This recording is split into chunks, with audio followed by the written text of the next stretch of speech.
Oh, okay. I found it. I thought I had taken out of the tower that holds my DVDs, and I hadn't. So what was this?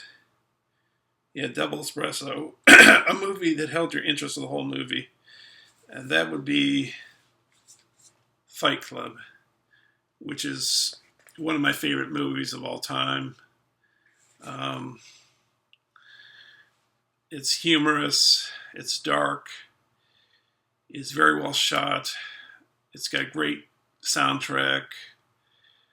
Um, I think even if it has like a negative kind of feel to it, I mean, it's a fun movie, I guess, but it like shows like what how like if I'm interpreting it correctly, like how like a fascist uh, society comes into being or whatever, or terrorism.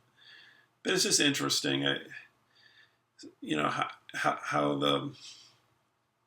the relationship between Brad Pitt and Edward Norton, and what you discover at the end of the movie, and the relationship with Helena Bonham Carter, and I just think it's a brilliant movie. Very good script and everything. Um, but um, I have to include a few other ones. Um, so I would have to say Alien is another one. Alien's one of my four favorite horror movies of all time.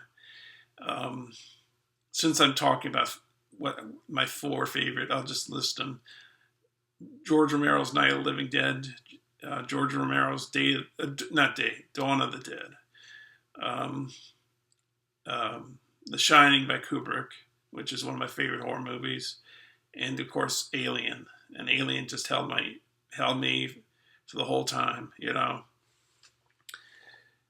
And so just two others. Oh, and I do have that other one. Um, I bought the Blu-ray of it a while back. Turns out it's the same thing as the DVD I had of it. I thought I was buying a little bit more stuff, but it's just the same thing. But it's nice, to have it on Blu-ray. It's one of my favorite movies, and it's one of yours too, Dean. I know. So,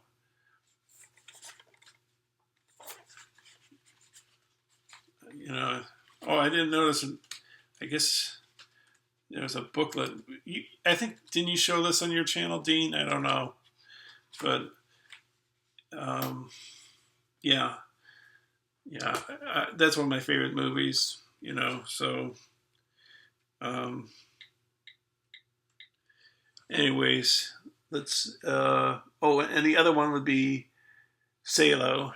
Which is the thing about Salo is that, and I have that too, but it's in storage again. I've only watched it once. I think it's an important movie. It shows like what like a corrupt government can do when they're left unchecked, and it's basically covers the fascist politicians subjecting these young people to all these terrible things, and but like somebody on it was a closed set, but one of the people was a photographer, the press that was allowed on, and he regarded regarded the film like Abu Ghraib, kind of parallel, looking back at it. So Salos, like a film that never let you go. And the thing about Salo is that like in other films, and there are other great movies like a Hitchcock movie, or Alien. You have some time to rest before another thing comes around the corner to scare you. But with Salo, it's just nonstop, relentless. Just one shocking thing, one horrible thing after the other. So you're spared never. It's just the only relief comes when you're finally at the end of the film. So okay, so let's continue. So this next one is Starbucks. It's a movie you've watched more than any other, and that would be, of course, um, Blade Runner. And I have, I'll probably do a showing of this at some point. Wait a minute, I'm terrible with this. Okay, yeah. This is the 5-disc edition. It came in a briefcase. It was shaped like Voight Kampf test briefcase. Came with artwork, storyboards, a miniature spinner card, what do you call that thing that is on the Time Bandits one? A lenticular piece of glass. You move it, and Harrison Ford's gun moves as with his arm. So, and a letter by Ridley Scott. So the box itself is at my friend's house in storage, but the actual discs are in this case here that I have. So, anyways, that's Blade Runner, and that's, let's see, Starbucks. Yeah, that Blade Runner, because it's like my default film. If I'm frustrated, if I don't know what to watch, because I have so many movies, like, I don't know, 600, 700, I don't know, 700 maybe, 750. Then I have to, sometimes I just get, I don't know what to do, so I just pick Blade Runner. It's always a good viewing experience, just beautiful to watch. So next one is Hipster Coffee Shop. Give an indie or foreign film a shout out. So let's see. Okay.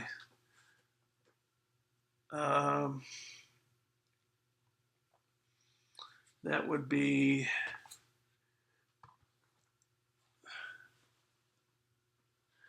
foreign film would be, this is one of my favorite films. It's a Kurosawa film. It's my personal favorite of Kurosawa's. It's Throne of Blood. I'll do like an unboxing of this, and not unboxing, a review of this. But this is just a brilliant movie. It's based on Macbeth, and Kurosawa did three adaptations of Shakespeare. He did that one for Macbeth. He did The Bad Sleep Well, which is loosely based on Hamlet. And he did Ron in 85, which is based on King Lear. So, and all those are good movies. And I own all those, but the other two are in storage. So,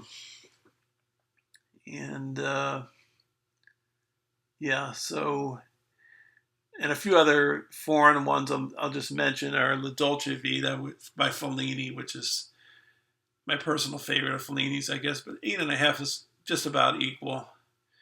I feel like I relate to the story of La Dolce Vita, like, the character. Not that I've been a journalist or, the kind of guy that Marcello Mastroianni is in that film. But, like, there's certain things that happen in the film that sort of are similar to my life in a way. So at one time, that's, it's just a good film. I've written a lot of like poetry, and I've written a few screenplays, and I wanted to work in film, and then I thought maybe I should be a writer, and then La Dolce Vita was sort of bringing me back to wanting to be a filmmaker again. So, I saw it like when I was 18 or 19, maybe 19. So, anyways, and the other one I'll mention is the other foreign movie, The Conformist by Bertolucci, which is just beautifully shot, beautifully edited, beautiful music. Just a great movie about this guy who is sent to assassinate his college professor, who's a fascist. I'm probably going to have to split this video into another part. So I'm going to stop here, and then I'll record another video. Okay, I'll be back. This is Cooper Glover, 1972, signing off, and this conversation can serve no further purpose. Goodbye.